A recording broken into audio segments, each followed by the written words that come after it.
Digital Kopi Pahit, tempat ngobrol santai nih mengenai digitalisasi pemerintah yang kadang janjinya semanis madu, tapi endingnya sepahit janji mantan. Mantan siapa tuh?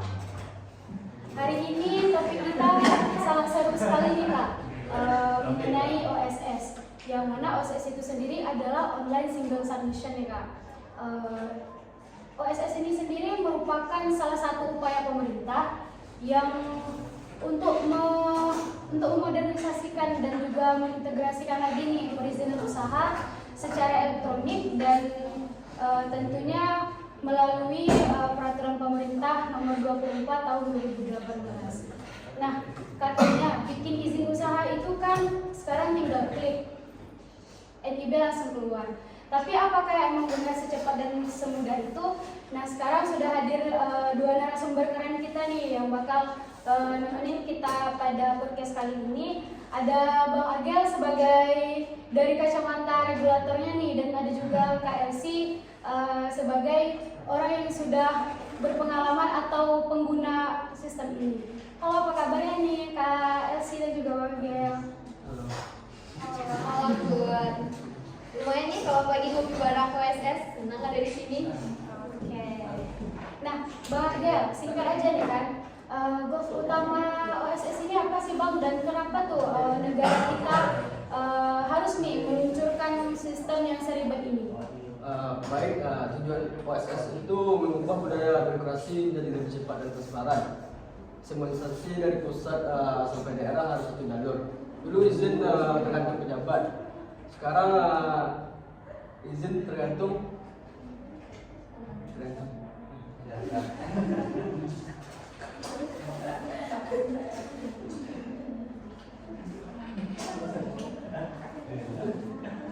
Oh gitu ya Bang, utamanya itu untuk mengubah birokrasi ya, yang dari awal berbasis izin sekarang sudah berpindah ke berbasis resiko.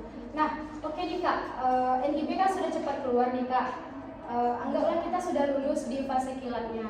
Nah, setelah NIB itu di tangan kita kan Kak, apa sih tantangan yang Kakak temui atau tantangan yang paling banyaknya nih selama Kakak berkecimpung di sistem ini gitu loh Kak?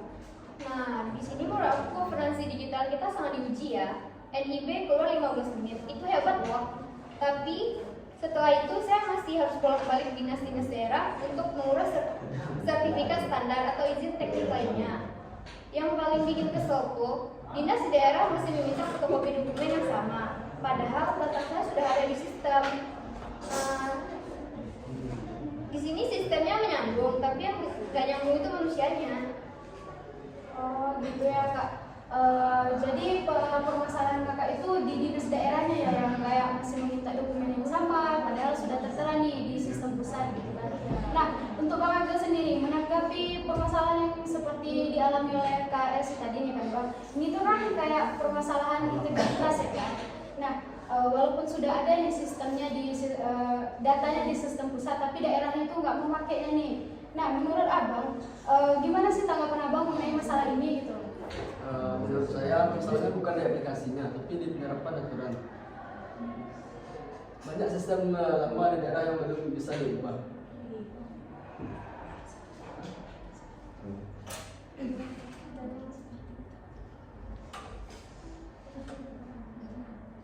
Ditambah resistensi ASN yang sebelumnya kehilangan wewenang saat semuanya berubah.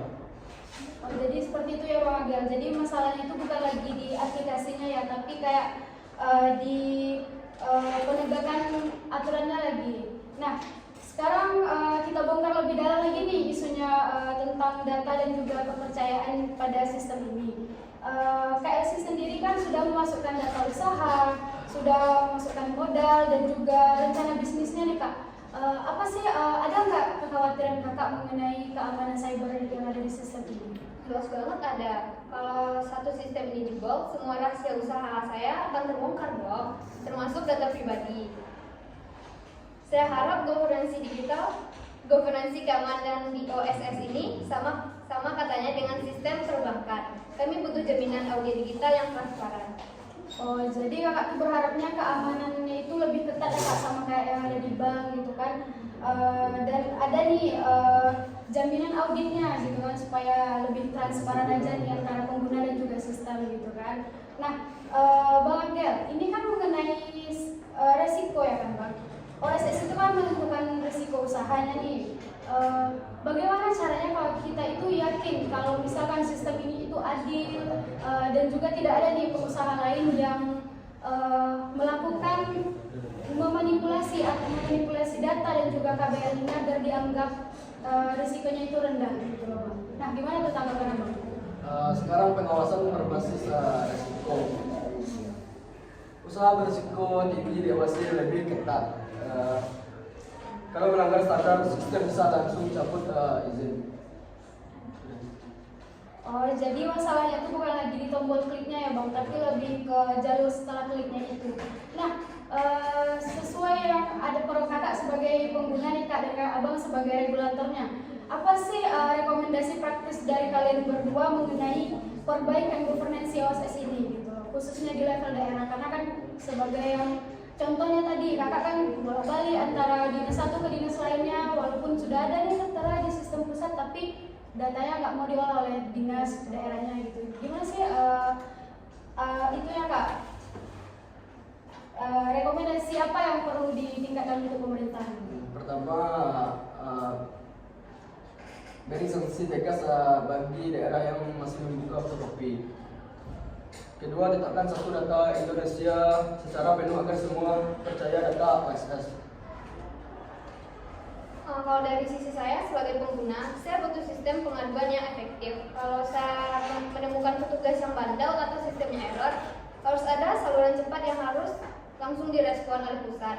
Governance itu hanya responsif, dan mohon ajari ASN di daerah bahwa tugas mereka sekarang adalah fasilitator, bukan pengawas gerbang. Oke, walaupun izin cepat itu bagus, tapi governance yang tuntas itu jauh lebih penting ternyata ya kan. Dan terima kasih juga nih Bang Agel dan juga KRC yang sudah menyempatkan waktu untuk hadir di podcast kita kali ini. Nah, seperti yang kita ketahui kan, OSS itu telah memberikan kita kecepatan yang kita butuhkan selama ini. Nah, tinggal tugas kita lagi bersama pemerintah, berkolaborasi nih dengan pemerintah. Gimana sih caranya untuk mengawasi kualitas governance yang ada di balik sistem-sistem yang sudah diluncurkan oleh pemerintah gitu loh. Dan karena percuma izinnya itu cepat kalau misalkan problem-problem yang ada di dalam itu sangat berat gitu kan. Dan saya sendiri pun seperti kita kan Gen Z nih, jadi harus meleklah dengan aplikasi yang sudah diluncurkan oleh pemerintah gitu. Sebab mana tahu kita kan bakal jadi pengusaha juga nih, mengikuti jejaknya KLC gitu kan. Semoga saja lah seperti itu dan tidak ada lagi masalah-masalah dari dinas ke dinas gitu. Oke nih Kak, mungkin cukup sampai di sini aja nih obrolan kita, sangat-sangat berisi sekali ya gitu kan. Juga kita mengetahui apa aja nih masalah dan gimana sih solusi yang harus dijalankan oleh pemerintah gitu kan. Nah, aku sebagai host di podcast ini pamit undur diri dulu. Bye.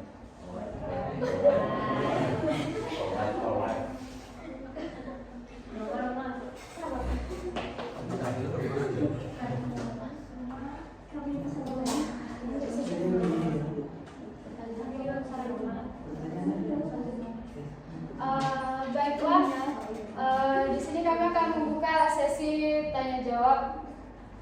Apakah ada teman-teman yang ingin bertanya?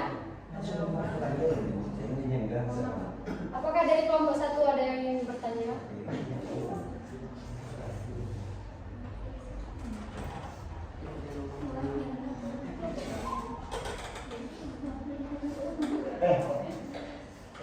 Bagaimana kelompok satu? Apakah ada yang ingin bertanya?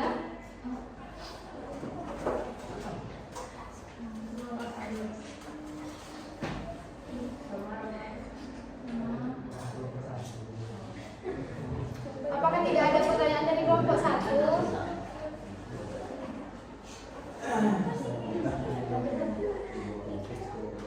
Silakan kelompok satu mana? Ada nanti disuruh kelompok satu menjelaskan ini. Mana ada? Kelompok 1.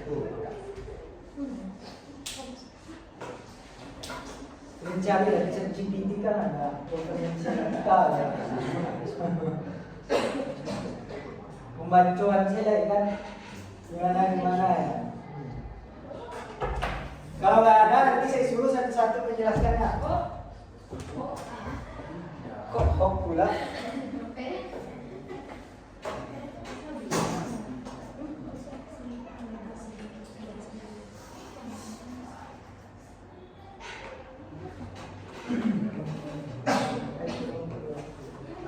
Kalau tidak ada pertanyaan dari kelompok 1, bakal dilanjut ke kelompok 2. Apakah ada yang ingin bertanya? Kelompok 2, silakan.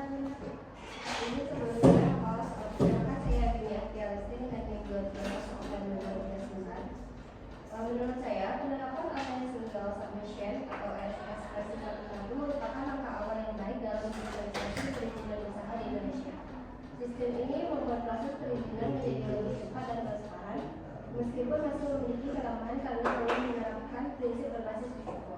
Akibatnya pelaku usaha kecil sering terbebani oleh persyaratan yang terlalu rumit. Pertanyaannya yaitu, apakah dengan hadirnya ASS RBA, pemerintah sudah benar-benar mampu menciptakan sistem perizinan yang adil dan efisien bagi semua pelaku usaha? Mulai dikirim. Baik, terima kasih kepada perwakilan dari kelompok 2. Selanjutnya untuk kelompok 3, apakah ada yang ingin bertanya?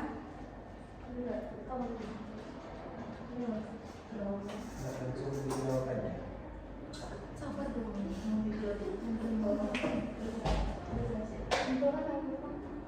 Bukan 3 pertanyaan, baru dijawab. Silakan. Terima kasih. Kalau nggak ada pertanyaan nanti saya suruh menjelaskan ya. Kalau pertanyaan masing-masing ini video. Perkenalkan, nama saya Fatima Dita dari 04 2021. Izin bertanya, apakah kalau PSS lahir dari inspirasi untuk mempermudah usaha kecil atau dari kalangan politik dan ekonomi global, agar Indonesia terlihat lebih kompetitif di mata investor? Terima kasih, Dian. Mohon dikirim pertanyaannya. Selanjutnya dari kelompok 4, apakah ada yang ingin bertanya?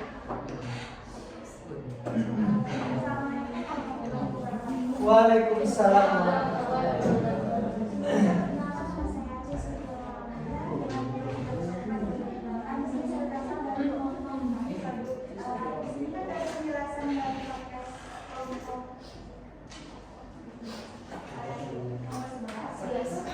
Penjelasan mengenai OSS itu sangat menarik nih, karena memberikan gambaran yang jelas tentang bagaimana pemerintah Indonesia berupaya melawan transformasi besar dalam sistem perizinan usaha. Nah, OSS ini menjadi langkah awal yang signifikan dalam digitalisasi layanan publik, khususnya pada bidang investasi dan pembukaan usaha.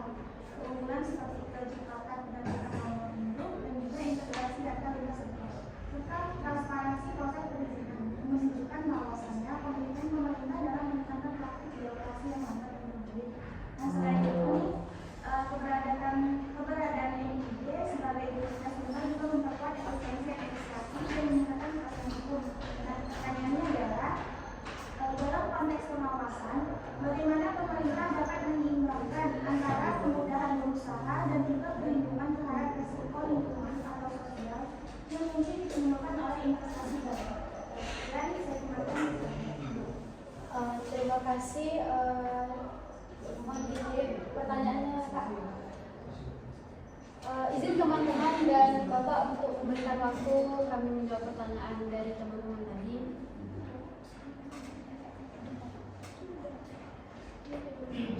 Silahkan yang belum, silahkan dibaca, dipahami terkait dengan topiknya.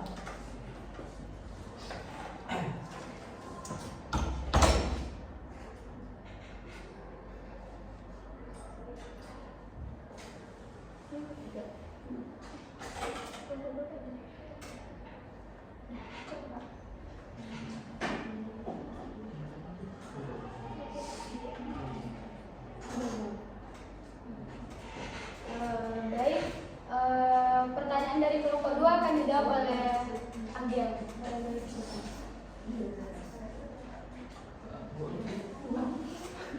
Baiklah, saya akan menjawab pertanyaan dari kelompok 2. Itu pertanyaannya, apakah dengan hadirnya OSS berbasis risiko, pemerintah sudah benar-benar mampu menciptakan sistem perizinan yang adil dan efisien bagi semua pelaku usaha?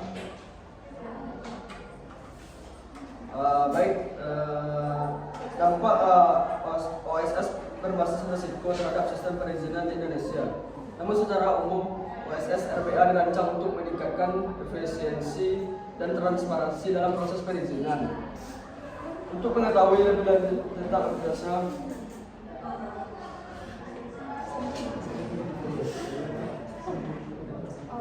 Terima kasih. Anggian, sebelumnya adakah yang ingin menambahkan jawaban dari Anggian tadi?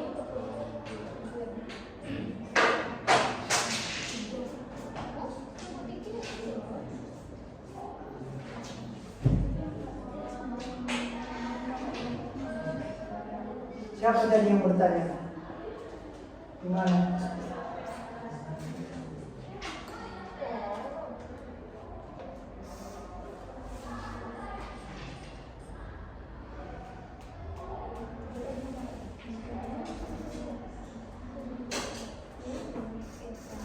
Bisa dijelaskan lebih lanjut kayak gimana sistemnya itu sudah adil dan efisien bagi semua alasannya. alasannya. Iya kan setelah OSS versi 1.1 itu dikembangkan menjadi OSS RBA kan. Menurut kelompok penyaji, sistemnya OSS RBA itu sudah mampu untuk menciptakan sistem perizinan yang adil dan efisien bagi semua pelaku usaha dan lain-lain.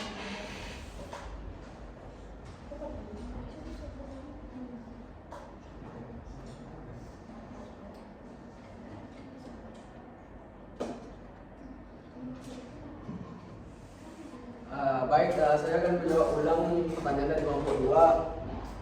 Kehadiran OSS berbasis risiko merupakan langkah penting pemerintah dalam upaya menciptakan sistem perizinan yang lebih cepat dan efisien.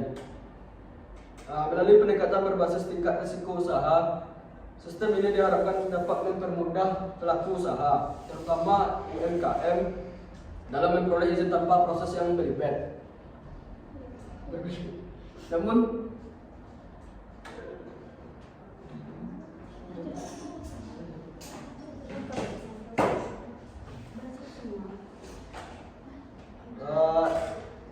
dalam praktiknya masih terdapat tantangan seperti perbedaan pemahaman antara instansi kesiapan infrastruktur digital serta akses informasi yang belum merata di berbagai daerah. Dengan demikian, meskipun OSS RBA membawa kemajuan signifikan dalam reformasi birokrasi. Gimana lihat HP kan? Boleh lihat HP.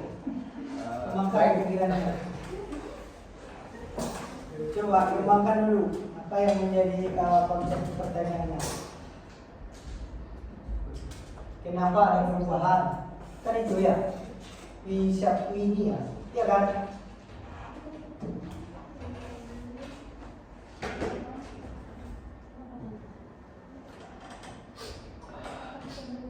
Oke, saya tambahkan ya. Pertanyaan berapa lagi? Pertanyaan yang belum terjawab. Yang belum terjawab, Pak. Dua lagi. Pertanyaan siapa? Dari Dian. Dian mana? Dian ya? Bukan. Sorry.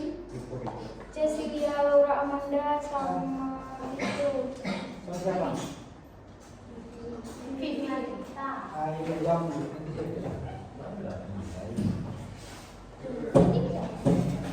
yang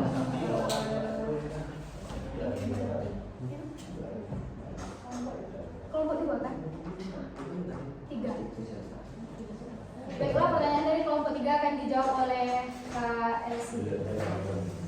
Baiklah, saya akan menjawab pertanyaan dari kelompok 3. Pertanyaannya adalah, apakah OSS lahir dari kebutuhan rakyat untuk mempermudah usaha kecil atau dari tekanan politik dan ekonomi global agar Indonesia terlihat lebih kompetitif di mata investor asing?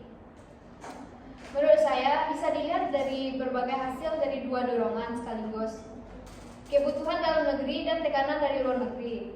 Di satu sisi, sistem ini muncul karena banyak pelaku usaha kecil mengeluarkan proses perizinan yang rumit, lambat, dan tidak transparan. Pemerintah mencoba untuk menjawab masalah itu dengan menghadirkan sistem terpadu yang lebih mudah diakses dan cepat diperoleh. Namun, dari sisi lain, lahirnya OSS ini juga tidak bisa dilepaskan dari tekanan politik dan ekonomi global. Dalam upaya penarikan investasi asing dan peningkatan daya saing Indonesia di pasar internasional, pemerintah perlu menunjukkan komitmen terhadap reformasi birokrasi dan kemudahan berusaha.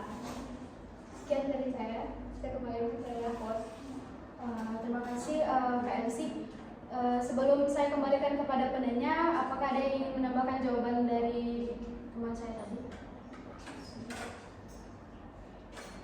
Jika tidak ada, saya kembalikan lagi kepada penanya. Bagaimana?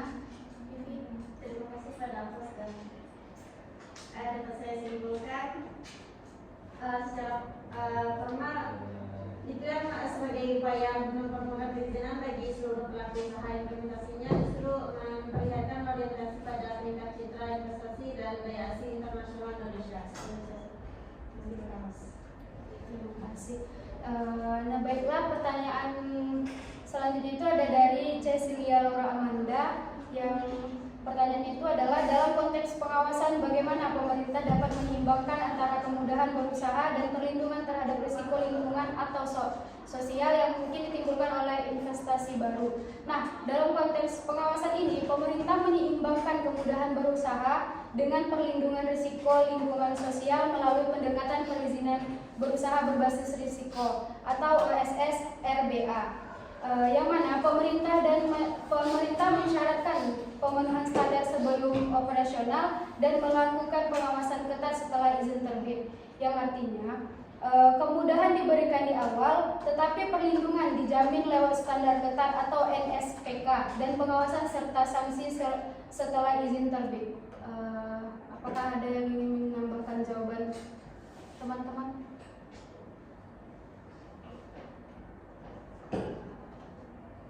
Jika tidak ada penambahan jawaban, saya kembalikan lagi kepada penanya. Baik, terima kasih pada moderator. Jawabannya dapat saya pahami dan juga dapat saya memutuskan. Terima kasih.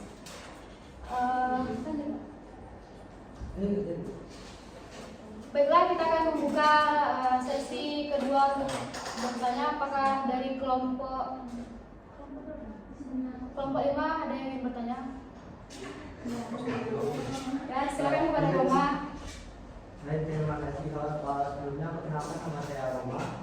Di sini saya akan mengulas sedikit mengenai aplikasi USS atau Online Single Submission yang versi 1.1.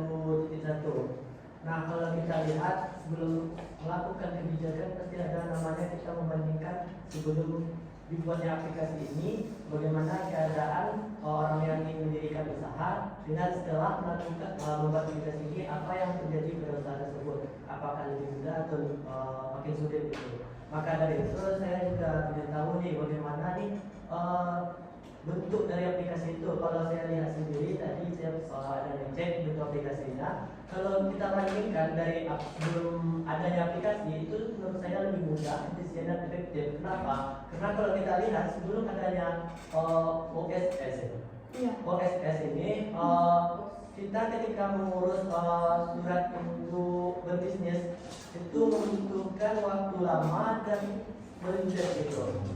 Jadi kita harus pergi ke tempat ini dulu untuk mengurusnya, baru dapat surat izin dari nomor induk berbisnis tersebut. Nah, kalau kita lihat yang aplikasi tersebut nih, gimana ya? Di aplikasi tersebut juga mendorong interferensi gitu, yang lebih kooperatif. Jadi pertanyaan saya di sini kepada kelompok penyaji. Pertama, apakah kelompok penyaji sudah melihat aplikasinya? Yang kedua, bagaimana menurut kelompok penyaji apakah aplikasi itu sudah sesuai untuk diterjunkan kepada dunia berbisnis atau belum?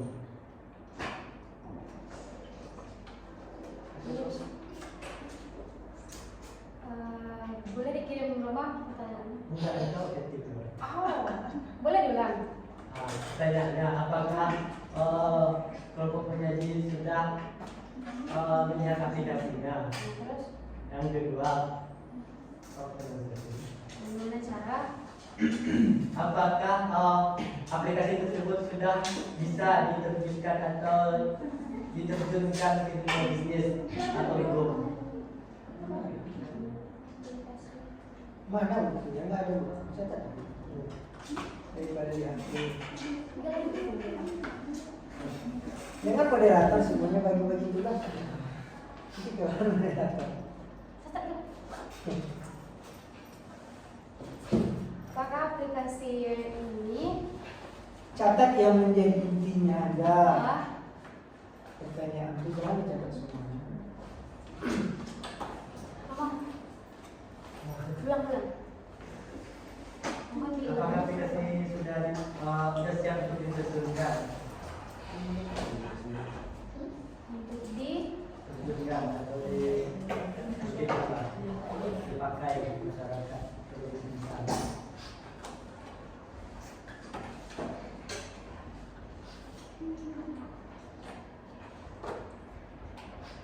untuk perizinan usaha.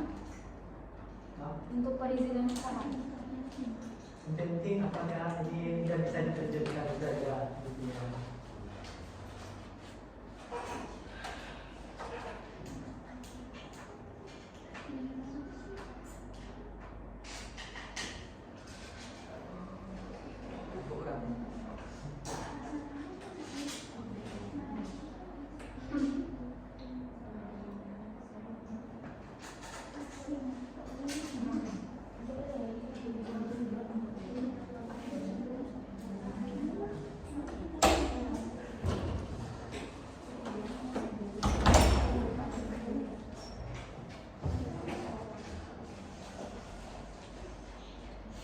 Baiklah, pertanyaan dari Roma akan dijawab oleh saudari Elsie. Kepada Kak Elsie dipersilakan.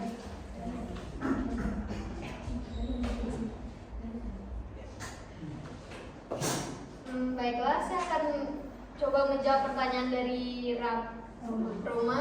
Pertanyaannya adalah, apakah aplikasi OSS ini sudah siap untuk diterjunkan ke masyarakat? Jawaban dari saya, aplikasi OSS ini sudah berjalan dari menjadi satu-satunya sistem perizinan usaha di Indonesia. Namun, dalam praktek masih ada beberapa tantangan seperti yang pertama, kendala teknis, yang kedua, kendala penggunaan, yang ketiga, kendala daerah. Meski ada kendala, sistem ini terbukti mempercepat dan mempermudah pengurusan izin usaha, terutama untuk usaha berisiko rendah. Pemerintah daerah juga menyediakan layanan berbentuk alat pendamping untuk mengatasi kesulitan tersebut. Sekian dari saya kembalikan kepada host. Coba jangan lihat artikel Pak ini. Yang lihat aja. Cukup buku sama kayak si Agel. Taruh HP-nya di sini. Dua-duanya. Jangan dilihat sama sekali. Coba ditulis pertanyaannya. Kami saya sesuai dengan udah tampil. Merasakan juga ya. Nah, silakan ditaruh, dicatat, coba kembangkan dari pertanyaan. Jawabannya di sini. Oke, silakan. Pertanyaan siapa lagi? Kembalikan ke yang bertanya. Nah, mungkin sedikit penambahan dari saya, Roma. Walaupun penerapan OSS ini belum sepenuhnya terjalan dengan sempurna, tapi di sini tuh masih membutuhkan waktu lah, Roma, dan penyesuaian lagi dan peningkatan kapasitas di berbagai daerah. Karena kan tadi seperti obrolan kami pada podcast tadi, masih banyak nih yang merasa ada masalah di situ, seperti di dinas daerahnya, Roma. Kalau seperti masih meminta data-data yang sama, walaupun data sistemnya itu di sistem pusat masih ada, sudah tertera data yang sama gitu loh, Roma. Saya kembalikan kepada Roma. Baik, terima kasih kelompok penyanyi sebelumnya. Kelompok penyanyi mengatakan adanya permasalahan di dinas daerah. Nah, pertanyaan saya sebelumnya, sebelum saya menanyakan mengenai apakah ini sudah layak atau belum, saya bertanya kepada kelompok penyanyi mengenai apakah kelompok penyaji sudah melihat aplikasinya. Dan kalau saya lihat sendiri, kalau misalnya kelompok penyaji sudah melihat aplikasinya, berarti kelompok penyaji tahu dong apa yang harus diperbaiki dari aplikasi tersebut. Nah, saya belum cukup paham nih, karena saya lihat aplikasinya, saya agak ngerti cara menggunakan aplikasinya. Jadi bagaimana kelompok penyaji Baik, terima kasih Roma. Untuk kami pribadi, saya pribadi saya belum mengetahui secara rinci bagaimana sih aplikasi itu, dan saya juga tidak bisa menggunakan aplikasi itu karena saya belum terjun juga ke situ gitu. Dan saya belum juga ingin membuka usaha. Mungkin begitu Roma.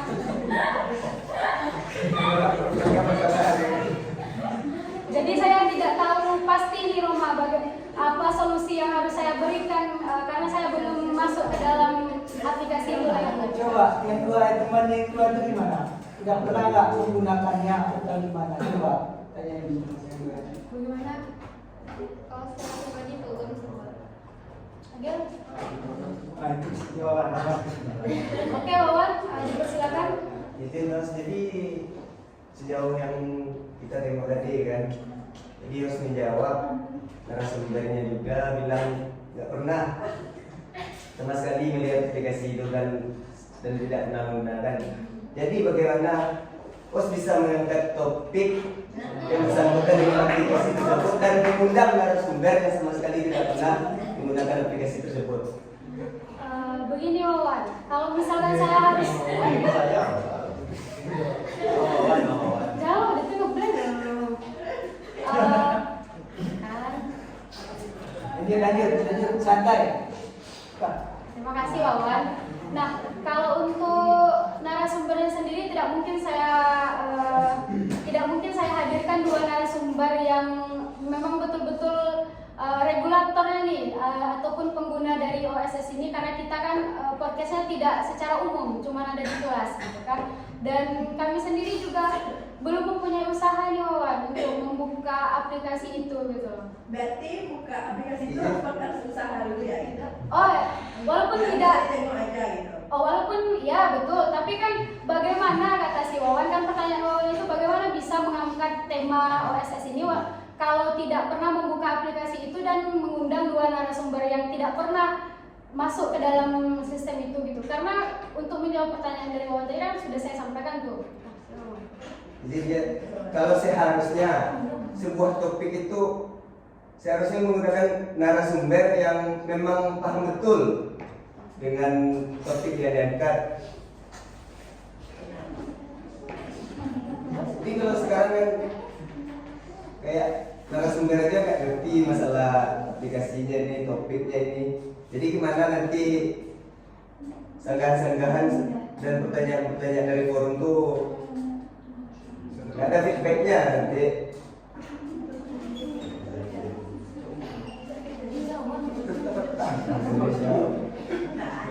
Seminar saya Wawan. Seminar saja. Ulang.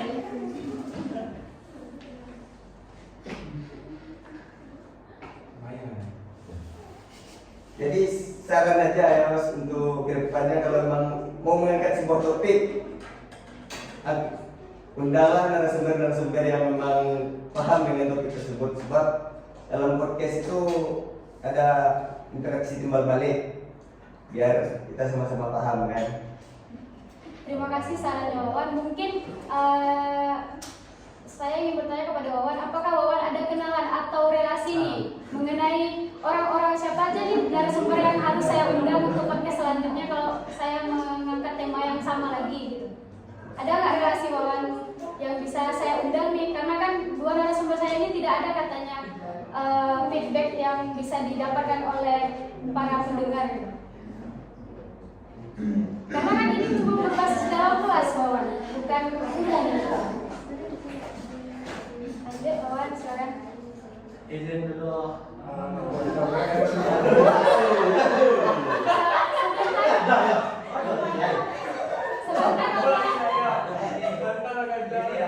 Oh, oke, silakan Wawan.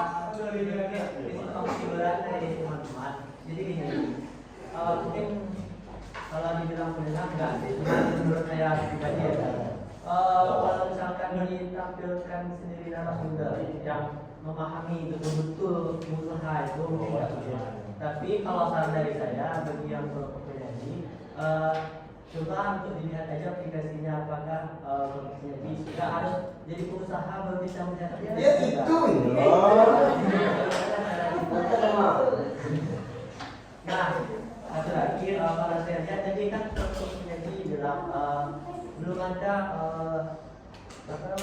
solusi yang dapat saya berikan ketika pertanyaan saya tadi. Nah, sebenarnya saya ada sedikit solusi. Yang harus dilakukan itu sebenarnya adalah kita memberikan tanggapan kepada pemerintah bagaimana cara pemerintah itu memberikan edukasi mengenai aplikasi tersebut. Sebenarnya ini bukan hal yang jarang kita temui, tapi sering. Ketika kita belajar namanya geoprovinsi digital, pasti kita harus memahami terlebih dahulu edukasinya.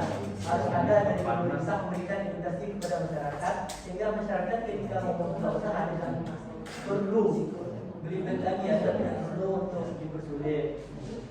Nah, karena kita ketahui kalau aplikasi tersebut sebenarnya sangat positif, tapi bagaimana cara pemerintah itu menerapkannya kepada masyarakat.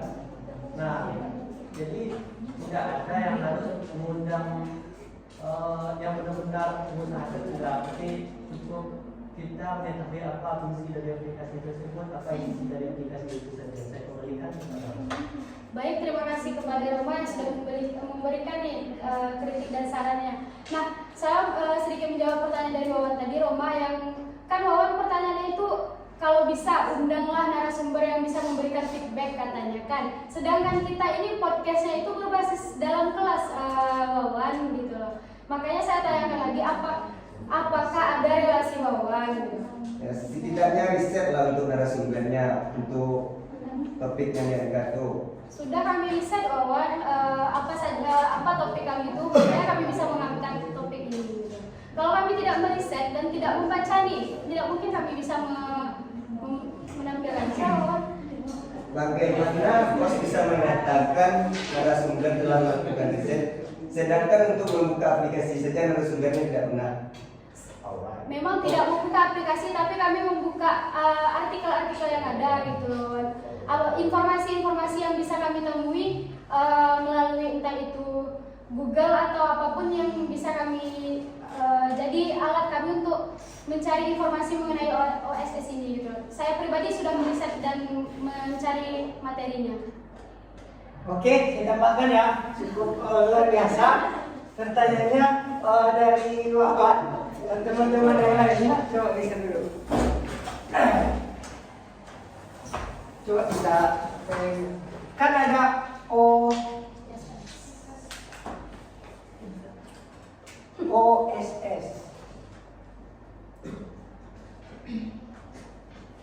Kau udah paham materinya kan?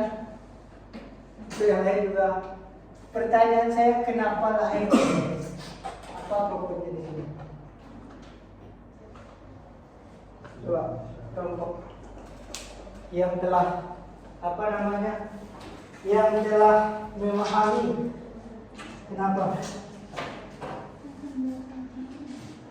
Ada yang tahu kenapa? kegiatan membuka usaha. Mempermudah perizinan usaha. Bukannya tujuannya. Itu tuh hadir untuk memodernisasi kan? Kan ini tujuan enggak? Ya. Betul nggak? Betul. Ya kan? Jadi apa yang menjadi problem di sini?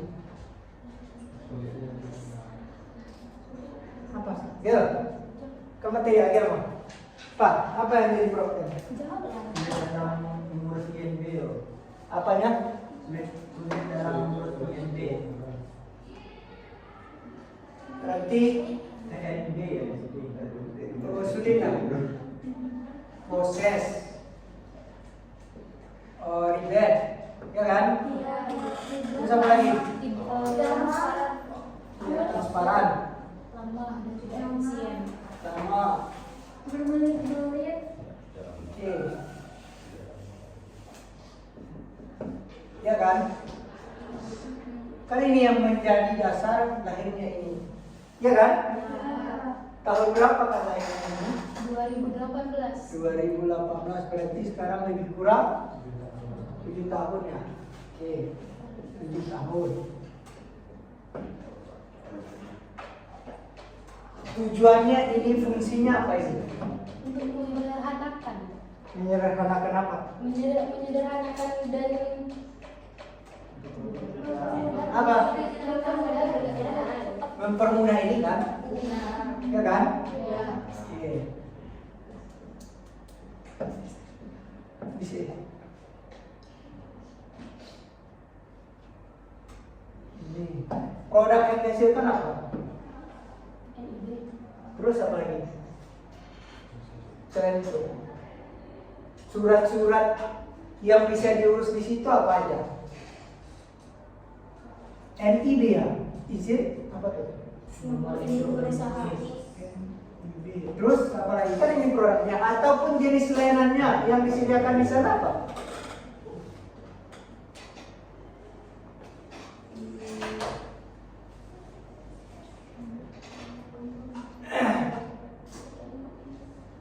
Apa jenis layanannya? Jenis layanan apa? Apa jenis layanannya? Itu bang, untuk memberikan tanda daftar perusahaan juga bang. Jenis layanannya apa? Apa jenis layanannya? Ada yang tahu? Coba dibantu jenis layanannya apa? Apakah memang khusus izin usaha atau apa, atau seumpamanya ada investor dari luar, izin apa namanya itu? Kan jenis layanannya, iya kan? Apa kira-kira jenis layanannya? Ada perubahan dan pembaruan data usaha. Pembaruan. Terus apa lagi?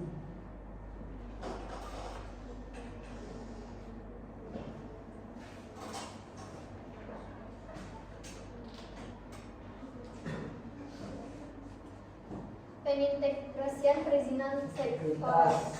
Integritas. Terus Perizinan komersial, Pak. perizinan. Berarti zina.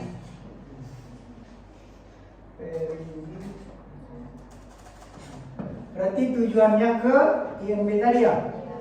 Ya kan? Ya kayak gini alurnya. Iya nggak? Benar atau salah ini?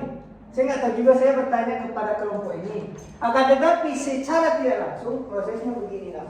Kita harus melihat dulu kenapa hak aplikasi itu harus hadir. Kenapa enggak lain? Kan pertanyaan sederhana aja. Kenapa harus itu gitu? Kan seharusnya yang pertanyaan si Wawan tadi, makanya adik-adik saya suruh tidak boleh membawa HP untuk mengembangkan itu. Jadi timbul pertanyaan-pertanyaan itu. Ketika konsep ini sudah sebagai narasumber adik-adik sudah meriset, saya tidak hanya meriset meskipun kita tidak di lembaga formal atau di umum, akan tetapi ini bisa salah satu contoh adik-adik bagaimana untuk mengembangkan dari hal yang kecil menjadi besar. Ya, itu makanya gunanya adik-adik harus benar-benar memahami isu tadi. Nggak harus kita mendengar. Mana tahu nanti 2 tahun lagi setelah ini kalian jadi pembicara, kan nggak tahu juga. Nggak harus, makanya kita lakukan proses hari ini bagaimana untuk mengembangkan itu. Ya kan? Makanya dipahami itu. Ini dulu, harus jelas ini dulu. Nanti pertanyaan selanjutnya, kira-kira apa yang menjadi goals OSS ini?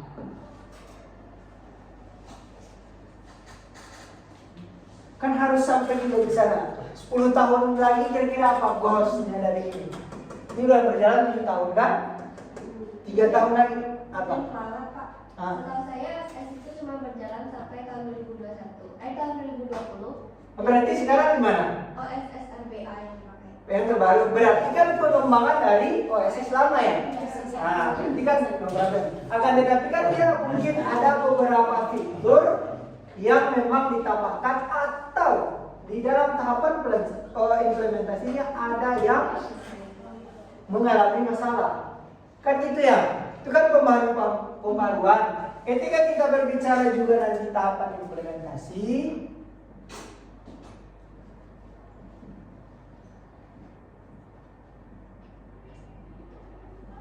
Pertama kan itu perencanaannya, ataupun tahapan pengembangan aplikasi ini. Yang kedua pengembangan. Yang ketiga itu implementasi. Yang keempat baru namanya pengawasan dan evaluasi. Dan evaluasi. Kan itu. Berarti yang pengembangan sekarang masuk di tahap ini. Ya kan? Dan untuk permasalahannya mungkin maaf lah implementasinya mungkin SDM-nya kah? Mungkin apalagi kan itu nanti di sini turunan itu. Ya kan? Ketika kita berbicara nanti governance kita pasti ada aktor yang terlibat. Ya kan? Salah satunya yang dikelola oleh pemerintah. Ya kan? Pas nggak? Wan? Mas. Yang lain? Roma? Di dalam ini pemerintah siapa? Pusat? Daerah? Ya kan? Nanti dibagi lembaga di sini. Nah, siapa yang mengelola? Siapa yang mengelola? Ini. Lembaga mana? Daerah yang nama lembaganya apa? Pemerintah daerah, kawasan ekonomi khusus. Tapi kalau itu Nama lembaganya pemerintah daerah itu kan luas. Ada dinasnya maksudnya bukan? Dinasnya maksudnya siapa? Badan Pengusaha Kawasan Perdagangan Bebas Pelabuhan Bebas. Iya, badan apa? KP Apa nama singkatannya apa? KPBP. K KP B PB. Apa tuh? Coba cek. Lembaganya siapa yang mengelola ini? Kali ini apa? Gimana hei? Kalian sebagai apa gimana? Gimana? Gel? Gimana ini? Siapa yang mengelola ini? Dinas Perdagangan. Iya, dinas perdagangan. Yang Gimana? Siapa? yang mengelola itu Kementerian Investasi atau Badan Koordinasi Penanaman Modal BKPM. BKPM. Pas ya? BKPM atau ini? BKPM. Berarti pemerintah pusat, bukan daerah. Gimana? Itu kalau di nasional, kalau misalkan di Daerah? Kalau di daerah itu ada namanya Dinas Penanaman Modal dan Pelayanan Terpadu 1 Pintu. DPNSP ya? Iya. Berarti di sini DPNSP. Berarti kan ini kalau untuk daerah, berarti kan ini yang mengelolanya. Tapi ini gimana ini? Pas nggak yang dibilang si apa tadi? Si siapa ini ya? KPBD. Berarti kalau untuk yang kementerian, yang pusat siapa? Kalau yang pusat itu tetap Kementerian Investasi tadi Pak. Investasi ya. BKPM. BKPM.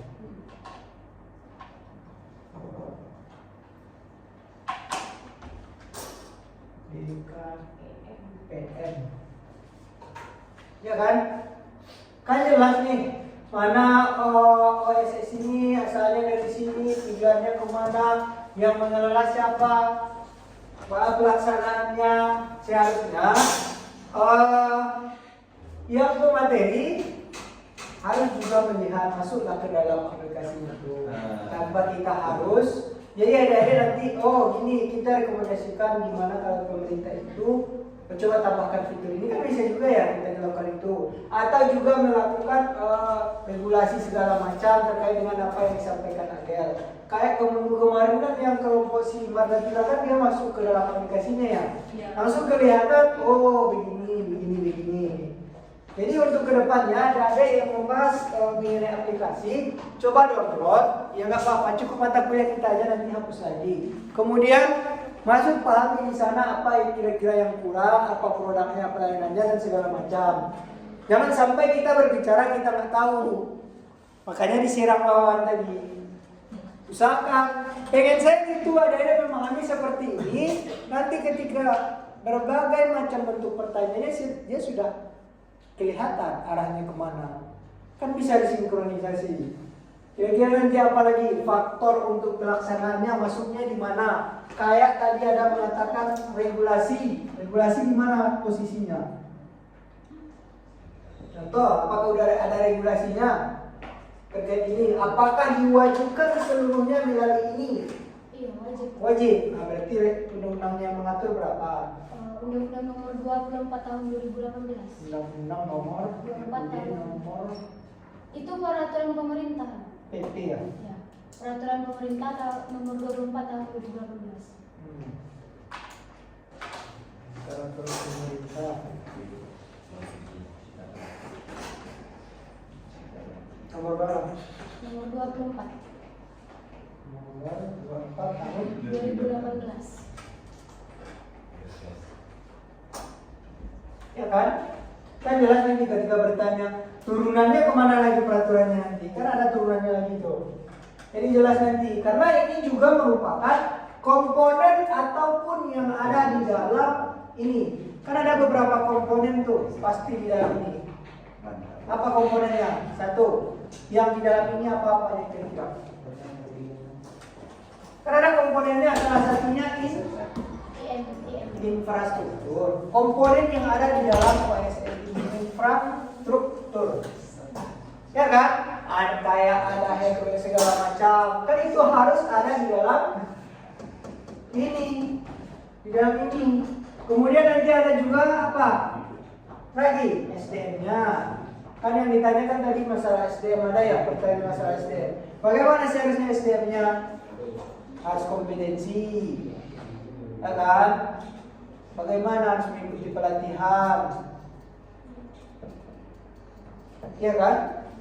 Kan di sini lagi tahapannya nanti. Ada regulasinya masuk di sini regulasi. Ini harus komponen-komponen harus ada di dalam OSS ini. Kemudian nanti sudah regulasi apa yang kira-kira. Kemudian nanti apakah nanti masyarakat terlibat juga tergantung bagaimana ini OSS ini mungkin di sini nanti. Apakah memang diperlukan nggak masyarakat nanti untuk partisipasi masyarakat? Di sini kan masyarakat kan bisa langsung juga.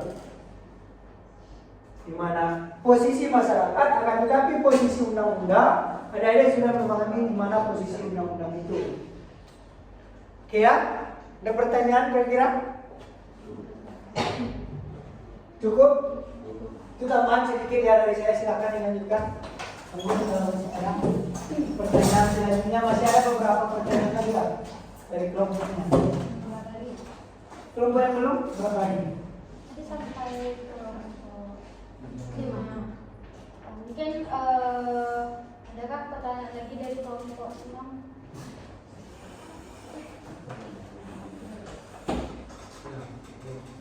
Silakan. Terima kasih kepada kakak saya Sophia Okni dari kelompok 6 yang memberi tanggapan dan visi pertanyaan. Sistem OSS 1.1 merupakan inovasi penting dalam penyederhanaan kebijakan usaha di Indonesia. Dengan kelebihan utamanya adalah kecepatan, efisiensi, transparansi, dan integrasi data yang tinggi. Namun, pendekatan sistem yang maksimal berbasis resiko dan seragam atau one size fits all menjadi kelemahan mendasar. Beban administrasi yang sama bagi usaha kecil dan berisiko rendah dan usaha besar yang berisiko tinggi menyebabkan ketidakseimbangan dan potensi hambatan bagi formalitas usaha mikro kecil dan menengah atau UMKM. Dan pertanyaannya,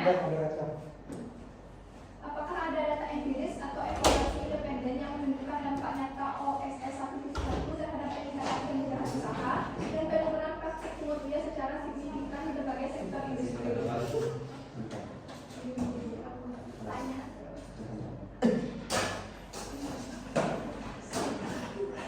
Oke, terima kasih kepada penanya.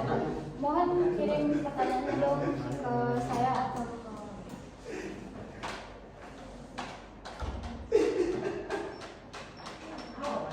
apakah ada dari kelompok lain? Kelompok 7. Silakan Tasya. Terima kasih kepada host. Perkenalkan saya Tasya Nadenaura dengan divisi Komunikasi dan Pemasaran. Izin bertanya kepada kelompok penyaji, apa dampak yang dapat ditimbulkan dengan penggunaan OSS ini terhadap koordinasi antara pemerintah pusat dengan pemerintah daerah dalam proses perizinannya? Terima kasih.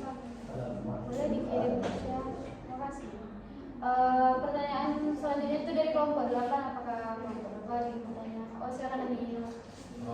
Sistem online single submission sebenarnya membawa semangat besar untuk mempermudah proses perizinan usaha di Indonesia. Namun masih terdapat kendala seperti semua pelaku usaha diperlakukan sama, padahal tingkat risikonya berbeda. Hal ini membuat banyak pelaku UMKM merasa terbebani dan kurang diuntungkan oleh sistem yang seharusnya membantu mereka. Nah, menurut host dan narasumber, bagaimana cara agar transformasi digital seperti OSS tidak hanya menjadi proyek teknologi, tapi juga benar-benar bermanfaat bagi masyarakat di tingkat bawah? Terima kasih Daniel. Izin untuk teman-teman dan juga beberapa waktu kelompok kami menjawab pertanyaan.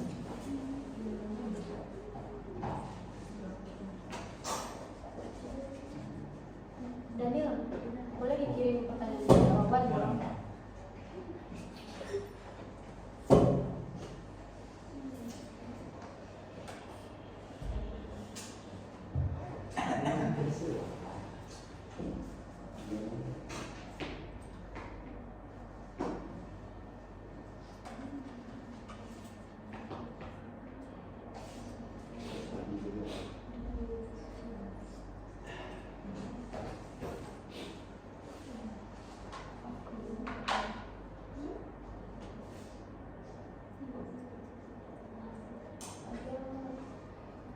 Kelompok 6 udah mengirimkan pertanyaan. Ada yang juga nggak? Hah? Itu dulu ya. Ada. Udah. Pak.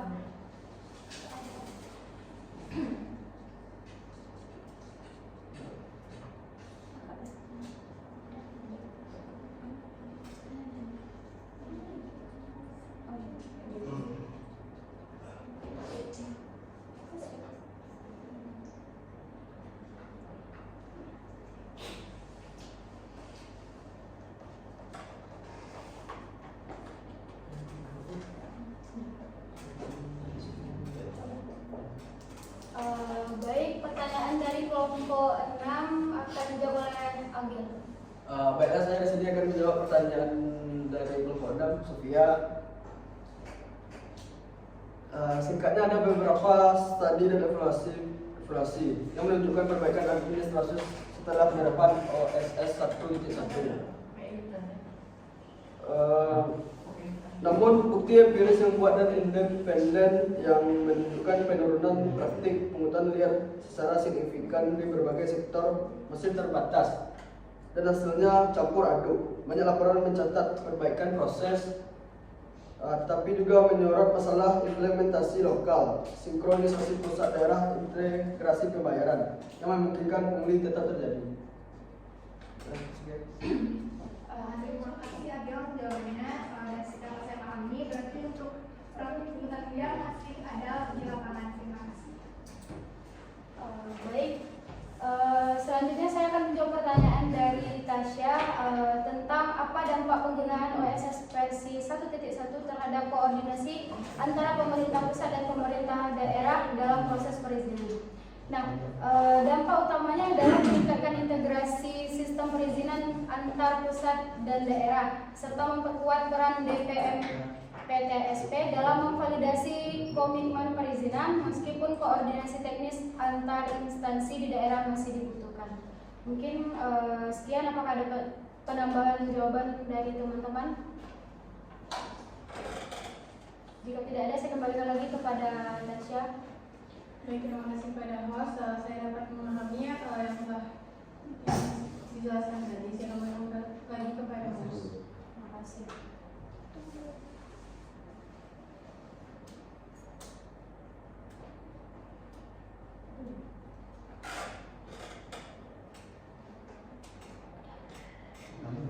Baik, pertanyaan dari Daniel akan dijawab oleh KLC kepada KLC. Baik, terima kasih kepada host. Saya akan menjawab pertanyaan dari Daniel, yaitu pertanyaannya bagaimana cara agar transformasi digital seperti SOS tidak hanya menjadi proyek teknologi, tapi juga benar-benar bermanfaat bagi masyarakat di tingkat bawah. Menurut saya, agar transformasi digital seperti OSS benar-benar bermanfaat bagi masyarakat, terutama UMKM, sistem harus direncanakan berdasarkan kebutuhan penggunaan dan proses perizinan yang disesuaikan menurut